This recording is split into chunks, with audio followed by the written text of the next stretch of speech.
Today we will discuss part 3 of real number. इसमें क्या करना है, example first, use Euclid's algorithm to find the HCF of 4052 and 12576। ठीक है, तो क्या करेंगे भाई, अपना स्टेप्स फॉलो करेंगे। स्टेप्स क्या था, नहीं स्टेप फॉलो करने पे मतलब स्टेप फर्स्ट ये था कि सी और डी हम लोग आइडेंटिफाई करेंगे। जहाँ पे सी बड़ा होना चाहिए डी से, तो सी को हम लिखेंगे बड़ा वाला और डी को छोटा वाला। ठीक है, तो पहला स्टेप क्या था, पहला स्टेप था अप्लाई डिवीजन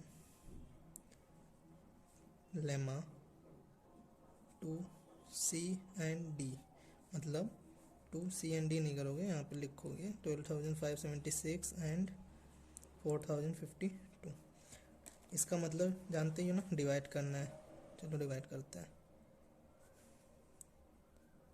3 टाइम्स 6 15 12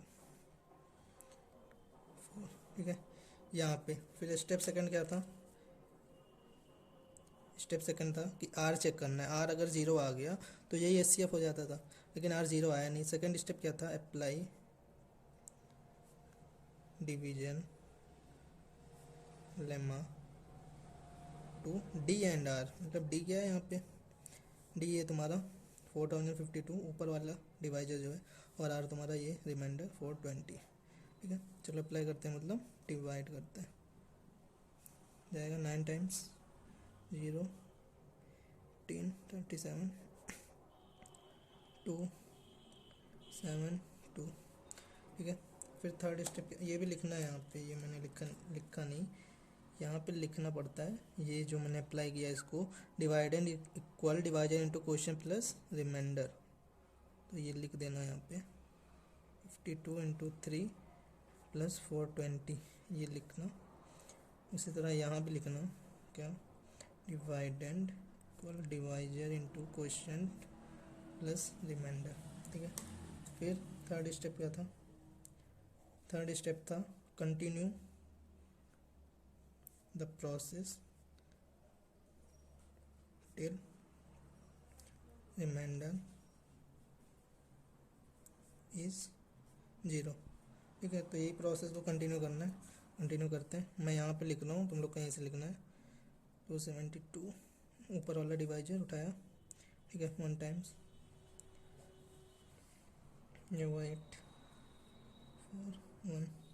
ठीक है, फिर डिवाइजर उठाया 1 टाइम्स 4 2 1।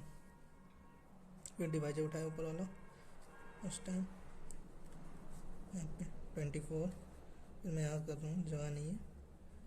फिर डिवाइजर उठाया 5 टाइम्स 120, रिमाइंडर आया 4। फिर डिवाइजर उठाया 24 6 टाइम 24, रिमाइंडर 0। तो रिमाइंडर 0 आ गया, यहाँ पे रुक जाएंगे। ये जो 4 हो जाएगा वो तुम्हारा एचसीएफ होगा। ठीक है, तो यहाँ पे लिखना क्या है, हमको वही लिखना है। देखो ये स्टेप क्या था, एक डिवीजन लेमा अप्लाई किया मैंने इन दोनों पे। ये दूसरे स्टेप में क्या किया, डिवीजन लेमा अप्लाई किया इन दोनों पे। तीसरे स्टेप पे डिवीजन लेमा अप्लाई किया इन दोनों पे। चौथे पे इन दोनों पे, पांचवें पे इन दोनों पे, छठवें इतना, सातवें इतना। तो वही डिवीजन लेमा का जो c equal d q plus r statement था, वही ऐसे लिखते चले जाना है। यहाँ तक तो मैंने लिख लिया, इन दोनों पे अप्लाई किया है तो ये लिखूंगा मैं 1 टाइम्स प्लस रिमाइंडर 148। ठीक है, फिर ये बन जाएगा तुम्हारा डिवाइड एंड, ये था डिवाइजर इंटू 1 प्लस 124, रिमाइंडर आ गया again into 1 plus 24 and 24 equal 24 into 5 times plus 4 24 equal 4 into 6 plus 4।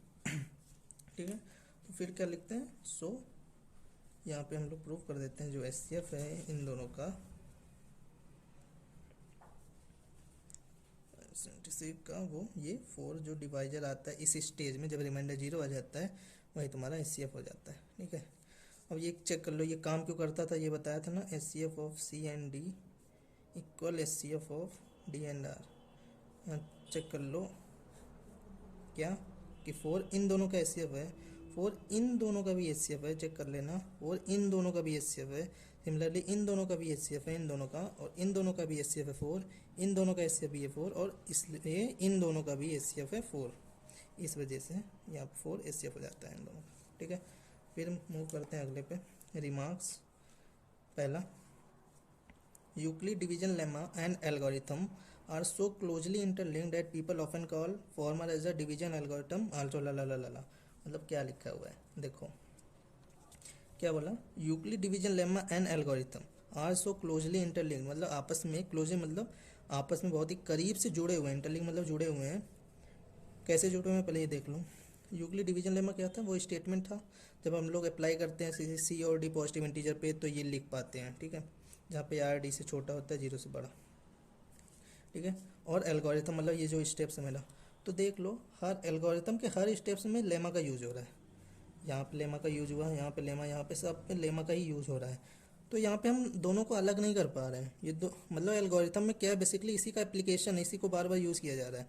इस वजह यही बोल रहा है कि इसको आपस में हम लोग अलग नहीं कर सकते, काफ़ी क्लोजली ये लोग जुड़े हुए हैं। इस वजह से पीपल ऑफन कॉल, बुलाते हैं, कॉल मतलब बुलाते हैं क्या, फॉर्मर। ये क्या है देखो, दो शब्द होते हैं, होता है फॉर्मर और एक होता है लेटर। फॉर्मर का मतलब है पहले वाला, लेटर का मतलब होता है बाद वाला। ये कब यूज होता है, जब भी दो चीज़ों की बात हो रही है। जैसे यहाँ पे दो चीज़ों की बात हो रही है, यूक्लिड डिवीजन लेमा और एल्गोरिथम, दो चीज़ों की बात हो रही है। तो इतना बड़ा चीज़ यहाँ पे लिखना ना पड़े, इसलिए ये दोनों शब्द का यूज़ होता है। यहाँ पे जो फॉर्मर है वो पहले वाले की तरफ इशारा कर रहा था, मतलब फॉर्मर का मतलब ये है। और लेटर का अगर यूज हुआ होता, लेटर मतलब ये, तो पीपल ऑफन कॉल फॉर्मर मतलब किसको बुलाते हैं, इसको यूक्लिड डिवीजन लेमा को क्या बुलाते हैं, डिवीजन एल्गोरिथम भी बुलाते हैं। क्यों, क्योंकि इन दोनों को अलग नहीं किया जा सकता, काफ़ी क्लोजली इंटरलिंक्ड है। ठीक है, हम मूव करते हैं रिमार्क्स टू। रिमार्क्स टू क्या है, आल्दो, आल्दो मतलब यद्यपि, Euclid division algorithm is stated for only positive integer, it can be extended for all integer except 0। ये क्या बोल रहा है, ऑल इंटीजर। अब कितने इंटीजर होते हैं यार, देखो जो इंटीजर्स होते हैं वो होते हैं या तो पॉजिटिव जैसे 1 2 3 ऐसे, या फिर होते हैं निगेटिव जैसे -1 -2 -3, या फिर 0 होता है। ठीक है, तो पॉजिटिव पे तो ये स्टेटमेंट था ही, जान गए। ठीक है, निगेटिव पे भी अप्लाई होते हैं ये, और 0 पे नहीं होते, ये बोल रहा है 0 पे नहीं होते। अब कैसे, पहले सीख लो निगेटिव पे क्यों अप्लाई, मतलब निगेटिव पे अप्लाई कैसे होते हैं ये। उसके पहले एक बात मुझे बताना, कि जैसे मान लो 15 को मैंने 9 से डिवाइड किया।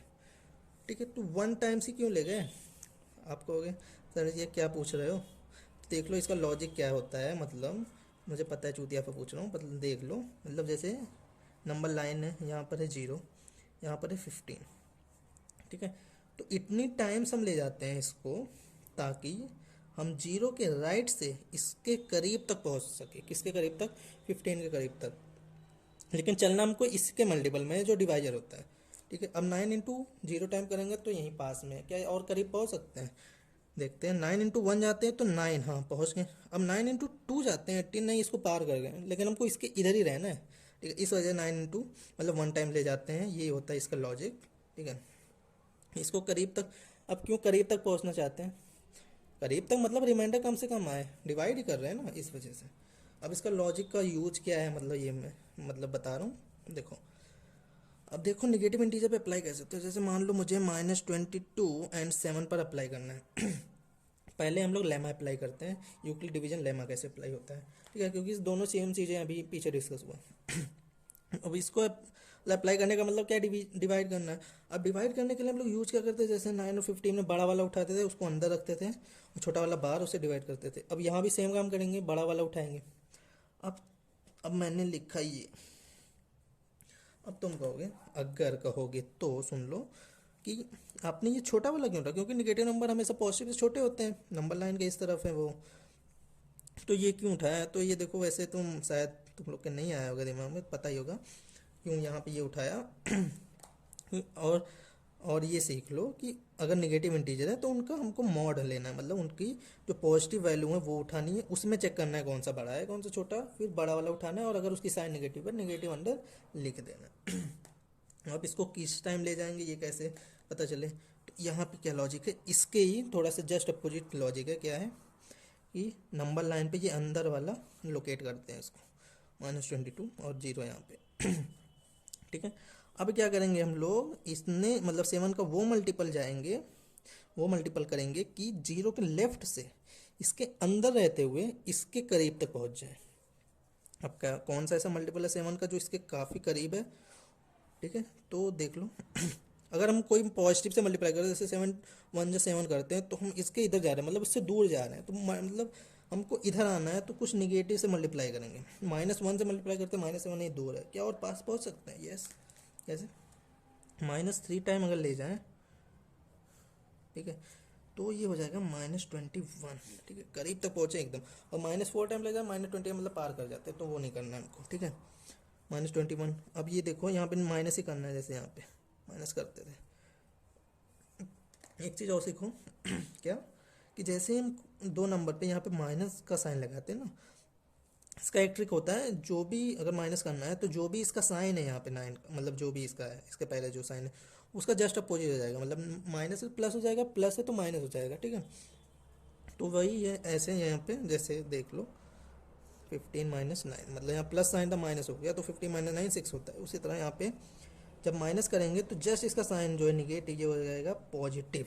कैसे? देख लो -22 करने क्या वाले थे हम लोग, ये करने वाले थे ना माइनस, तो ये दोनों प्लस हो जाता है ना, इस वजह से आंसर क्या आता है -1। ठीक है, बड़े की साइन और दोनों का डिफरेंस, तो ये आ गया -1।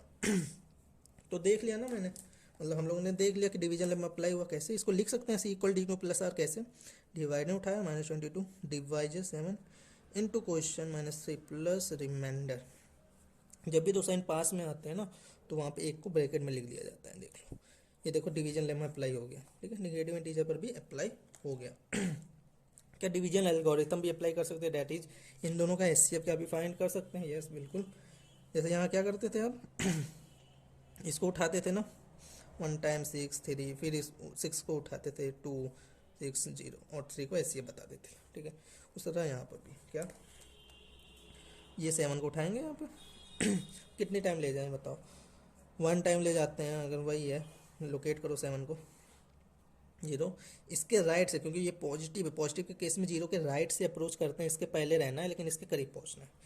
-1 × 1 करेंगे तो -1 आता है। ठीक है, तो हम लोग इधर भाग रहे हैं, देखो -1 इधर होता है ना, लेकिन हमको इधर चलना है, तो कुछ निगेटिव नंबर से मल्टीप्लाई करना ताकि कुछ पॉजिटिव बने। किससे मल्टीप्लाई करें, -1 × -2 = 2। हाँ हाँ, लेकिन अभी उतने करीब नहीं पहुँचे। अगर -1 × -7 कर दे, क्या एकदम एग्जैक्ट इसको डिवाइड कर पा रहे हैं हम लोग?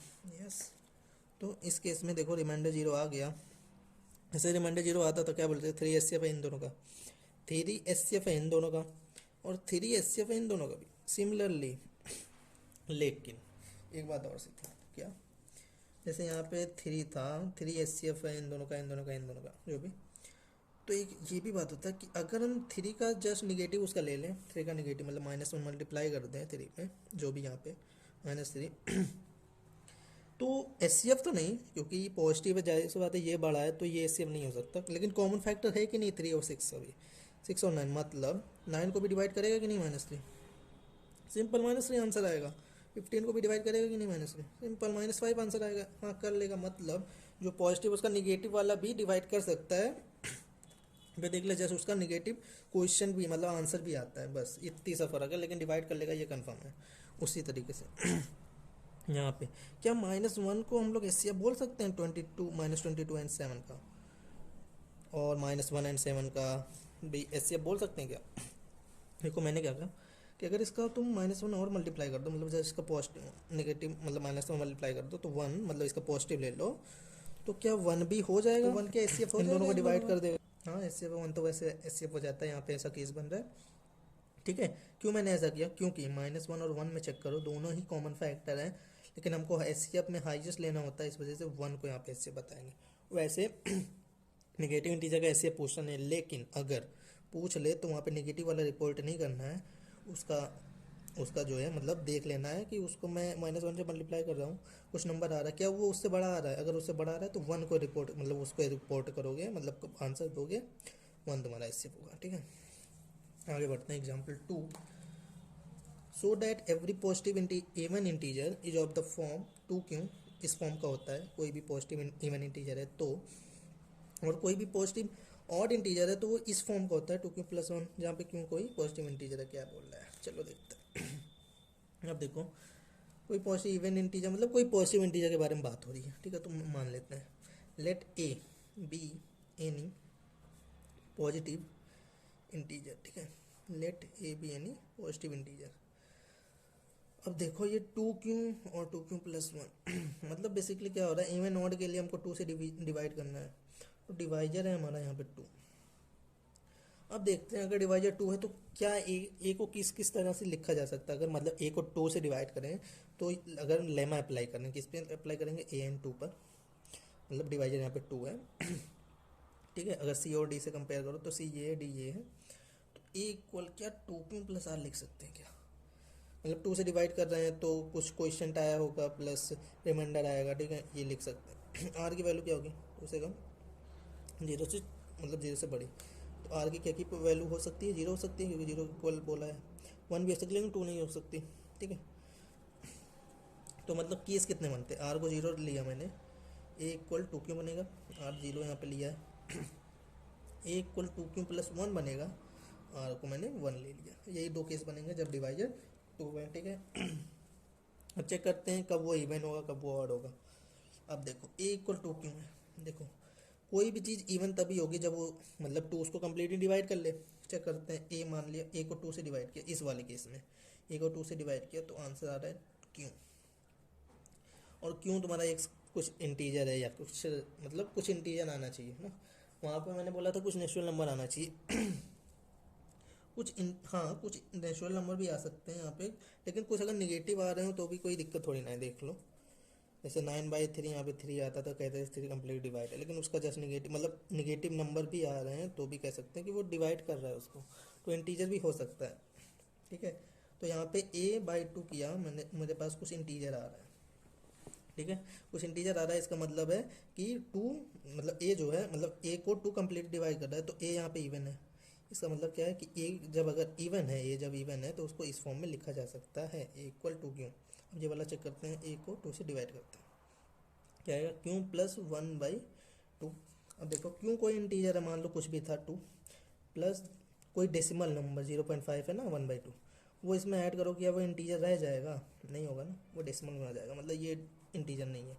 इसका मतलब अगर इंटीजर नहीं आ रहा है तो कह सकते हैं कि ए को टू डिवाइड नहीं कर पा रहा है, तो इस केस में ए ऑड हो जाएगा, और ऑड होने की अगर ऑड हो जा रहा है तो वहाँ पे बोल रहा है कि अगर ऑड है तो उसका ये फॉर्म होगा, हाँ ये हम लोग प्रूफ कर दिए कि हाँ अगर ऑड है तो वो उसको ये फॉर्म मतलब इस फॉर्म में लिख सकते हैं, को टू क्यू प्लस वन, और इवन है तो इस फॉर्म में लिख सकते हैं, ठीक है। अब है एग्जाम्पल, हाँ एग्जाम्पल 3, एग्जाम्पल 3 है क्या है, so that any positive integer is of the form this और this where q is some positive integer, ठीक है, वही सिमिलर केस है, लेकिन यहाँ पे देखो 4 से डिवाइड किया जा रहा है, तो पहले हम मान लेंगे let A B any positive integer, ठीक है। अब डिवाइजर को लेंगे हम लोग 4, डिवाइजर को लेंगे 4 और देखेंगे कितने केस बन सकते हैं, ठीक है। A equal 4 q plus r, r की वैल्यू 4 से कम, 0 से बड़ी, आर की पॉसिबल वैल्यू 0, 1 या 2 या 3, तो केस कितने बनेंगे, केस 1 ए इक्वल 4 क्यू, जहाँ पे हमारा रिमाइंडर मैंने 0 लिया है, केस 2 ए इक्वल 4 क्यू प्लस 1, रिमाइंडर 1 ले लिया। अब केस 3 ए इक्वल 4 क्यू प्लस 2, यहाँ पे रिमाइंडर 2 ले लिया। केस 4 ए इक्वल 4 क्यू प्लस 3, यहाँ पे रिमाइंडर ले लिया, मतलब 4 केसेस बन रहे हैं। अब सब में मुझे क्योंकि ऑड चेक करना है तो 2 से वो कम्प्लीट डिवाइड नहीं होना चाहिए, तो 2 से सबको डिवाइड करके देखते हैं हर केस में, ठीक है। केस 1 उठाया, ए इक्वल 4 क्यू, 2 से डिवाइड किया, a/2 इक्वल 2 क्यू, एक इंटीजर आ रहा है, मुझे इंटीजर मिल रहा है, मतलब यहाँ पे ए इवन है, अगर इवन है तो ये फॉर्म नहीं लिख सकते, मतलब ए इक्वल 4 क्यू नहीं हो सकता, ठीक है। दूसरा केस उठाया, ए इक्वल 4 क्यू प्लस 1, 2 से डिवाइड किया, a/2 इक्वल यहाँ पे 2 क्यू प्लस हाफ, कोई इंटीजर में डेसिमल नंबर प्लस कर रहे हैं, तो अभी को पीछे देखा था कि वो इंटीजर नहीं रह जाएगा, मतलब ये इंटीजर नहीं है, मतलब यहाँ पे ए को 2 डिवाइड नहीं कर पा रहा है, इसका मतलब ए जो है वो ऑड है, और ऑड के केस में ये 4 क्यूब + 1 लिख सकते हैं इसको, इसलिए यहाँ पे बोला हाँ ठीक है 4 क्यूब + 1 लिख सकते हैं। थर्ड केस उठाते हैं, a = 4 क्यूब + 2, ठीक है 2 से डिवाइड करते हैं। 2 क्यूब + 1, किसी इंटीजर में इंटीजर को ऐड करोगे तो इंटीजर ही रहेगा ना, जैसे 2 है उसके अंदर 1 ऐड किया, कोई इंटीजर ऐड किया तो 3 बचा, आखिरी में इंटीजर ही बचता है, मतलब ये भी एक इंटीजर है। इसका मतलब है a को 2 कम्प्लीटली डिवाइड कर रहा है, a यहाँ पे इवन है, ये वाला नहीं ले सकते, ठीक है। अगले वाले मूव करते हैं, case 4 last case, a = 4 cube + 3, वैसे ही यहाँ पे भी 2 से डिवाइड करते हैं। 2 क्यूब + 3/2, ये भी एक डेसिमल नंबर है ना 1, ठीक है। यहाँ पे ये डेसिमल नंबर है ना, इसको ऐड करेंगे किसी इंटीजर में तो ये इंटीजर नहीं रह जाएगा, इंटीजर नहीं है, तो मतलब यहाँ पे a को 2 कम्प्लीटली डिवाइड नहीं कर पा रहा, इसका मतलब है a यहाँ पे ऑड है, इसका मतलब है ये वाला फॉर्म भी यूज कर सकते हो, वही बोला था 4 क्यूब + 1 और 4 क्यूब + 3, ये दोनों फॉर्म में किसी भी पॉजिटिव ऑड इंटीजर को लिख सकते हो। हम मूव करते हैं एग्जाम्पल 4 में। यहाँ पे क्या है, अ स्वीट सेलर, मतलब मिठाई बेचने की दुकान है वहाँ का, तो उसके पास 420 काजू बर्फीज हैं एंड 130 बादाम बर्फी है। सी वॉन्ट्स, अच्छा लड़की है, she wants to stack them, stack का मतलब होता है ढेर, मतलब कलेक्शन लगाना चाह रही है मिठाइयों का, इन सच अ वे, इस तरीके से, दैट ईच स्टैक मतलब हर जो मिठाइयों का ढेर वो लगाएगी कि हाँ कहाँ पर लगाएगी, अरे यार एक ट्रे रहता है ऐसे, ट्रे रहता है वहाँ पे ऐसे, देखो ये मान लो एक स्टैक लगा दी यहाँ पे, 6 रखी, उसके ऊपर 3 रख दी, ऊपर 2 रख दी, उसके ऊपर 1 रख दी ऐसे, ठीक है। ये देखो ये एक स्टैक हो गया, इसका कुछ ये एरिया लिया ट्रे का। क्यों बोल रहा हूँ अभी आगे समझ में आएगा। ईच स्टैक मतलब हर ढेर जो है उसके पास सेम नंबर ऑफ वाट, किसका, ये मिठाई का ढेर है, मतलब सेम नंबर ऑफ मिठाई है, मतलब हर स्टैक में जितने स्टैक यहाँ बनेगा, हर स्टैक में जो मिठाइयाँ होंगी सब में वो सेम होनी चाहिए। And they take up the least area of the tray, ये ट्रे है इसका कम से कम एरिया लेना चाहिए। तो अब ऐसा कब होगा, मतलब मान लो मैंने कई सारे स्टैक यहाँ बना दिए तो एरिया ज़्यादा ले रहा है ना, इसका मतलब है लीस्ट एरिया का मतलब है अगर वो कम से कम एरिया में आ जाए, इसका मतलब है स्टैक कम होना चाहिए। जो नंबर ऑफ स्टैक्स हैं, मतलब जितने भी ढेर ये सब लग रही हैं, ये सब कम से कम होना चाहिए, ये कंडीशन है पहली। दूसरी कंडीशन क्या आती है कि हर स्टैक में सेम नंबर ऑफ स्वीट्स होनी चाहिए, सेम नंबर ऑफ स्वीट्स होनी चाहिए, ठीक है। तो पूछ रहा है what is the number of that, number of what, मतलब नंबर ऑफ मिठाइयाँ, कितनी मिठाइयाँ होनी चाहिए, that can be placed in each stack, मतलब हर ढेर में हम कितनी मिठाइयाँ प्लेस करें इस पर्पज़ के लिए, ताकि ये कंडीशन भी मेट हो जाए, ये कंडीशन भी मेट हो जाए। तो देखते हैं, अब मान लेते हैं, क्या मानते हैं कि हर स्टैक में मैंने एक्स नंबर ऑफ मिठाई रखी, पहले मैं 2 ट्रे ले लेता हूँ, मिठाई की दुकान पे हम लोग आ गए, 2 ट्रे ले लेते हैं। ये कौन सी वाली है, इसमें हम देखो काजू बर्फ़ी रखेंगे, ये काजू बर्फ़ी की ट्रे है और ये बादाम बर्फ़ी की ट्रे है। काजू बर्फ़ी मेरे पास टोटल है 420 और ये 130 है, ठीक है। अब देखते हैं इस तरीके से स्टैक बनाएंगे हम लोग, इस पे भी स्टैक बनाएंगे। इस वाले में देखते हैं, अब मान लेते हैं कि ईच स्टैक में, मतलब हर मिठाई की जो ढेर लगी हुई है उसमें हर स्टैक में एक्स नंबर ऑफ स्वीट है, एक्स नंबर ऑफ मिठाइयाँ हैं, एक्स स्वीट्स हैं, मतलब इसमें भी एक्स है, इसमें भी एक्स है, इसमें भी एक्स है, इस बर्फी में भी वही कंडीशन है, मतलब इस वाले ट्रे में भी, यहाँ भी सब में एक्स ही है, ठीक है। अब क्या बोला, मान लो, अब यहाँ पे मान लो कि यहाँ पे जो टोटल नंबर ऑफ मैंने स्टैक्स, जो स्टैक्स ये जितनी यहाँ पे दिख रही है तुमको 7 दिख रही है ना, तो अगर 7 स्टैक मान लो तो टोटल नंबर ऑफ मिठाइयाँ गिन सकते हो ना, एक में एक्स है, दूसरे में एक्स, इससे में 7 टाइम इसको ऐड करेंगे तो टोटल नंबर ऑफ मिठाइयाँ मिल जाएंगी, देखो 7x, ठीक है। उसी तरीके से मान लो कि इसमें P total number of stacks है, मतलब ऐसे पी टाइम, मतलब पी स्टैक्स हैं, तो टोटल नंबर ऑफ मिठाइयाँ क्या होंगी, पी एक्स होंगी, पी टाइम एक्स, जैसे यहाँ पे 7 × x हुआ, फिर इक्वल टोटल मिठाई हमें पता है 420 है, ठीक है। हम यहाँ पे पी को लिख सकते हैं 420/x, ठीक है, ये लिखा मैंने। अब यहाँ पे देखो, यहाँ से क्या समझ में आता है कि 420 को अगर x डिवाइड, मतलब यहाँ पे देख रहे हो कि 420/x equal P, where P number of step, मतलब 1 2 ही तो होंगे, मतलब एक इंटीजर ही तो होगा, एक नेचुरल नंबर होगा। तो यहाँ पे अगर 420/x कोई एक नेचुरल नंबर निकल के आ रहा है, इसका मतलब 420 इज डिविजिबल बाई एक्स, 420 को x जो है वो डिवाइड कर रहा है, ये यहाँ से इंफॉर्मेशन निकल के आती है। फिर वैसे ही यहाँ पे चेक करते हैं, मानते हैं यहाँ पे स्टैक्स जो है टोटल वो है क्यू, ठीक है। तो टोटल नंबर ऑफ मिठाइयाँ कितनी होंगी, क्यू एक्स होंगी, क्यू एक्स इक्वल, और मिठाइयाँ कितनी है मेरे पास 130, क्यू की वैल्यू यहाँ पे 130/x रखूँगा। यहाँ से क्या निकल के आया, सिमिलर है ना, यहाँ निकल के आया कि 130 is divisible by x, is divisible by x, ठीक है।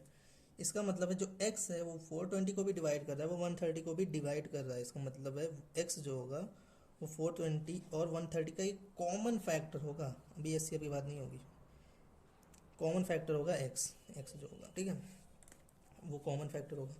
कि अब पहली कंडीशन तो हमने मेट करा ही दी है, ये दूसरी कंडीशन कि सेम नंबर, देखो जो पहली कंडीशन है उसमें बोल रहे नंबर ऑफ स्टैक कम होनी चाहिए दोनों ही ट्रे में, स्टैक कम होनी चाहिए, जो नंबर ऑफ स्टैक है यहाँ पे कितने हैं p और यहाँ पे कितने हैं q। अब देख लो, अगर p को मुझे कम रखना है, इसको मुझे कम रखना है, क्या x को मुझे ज़्यादा से ज़्यादा रखना, मतलब x ज़्यादा से ज़्यादा रखना पड़ेगा।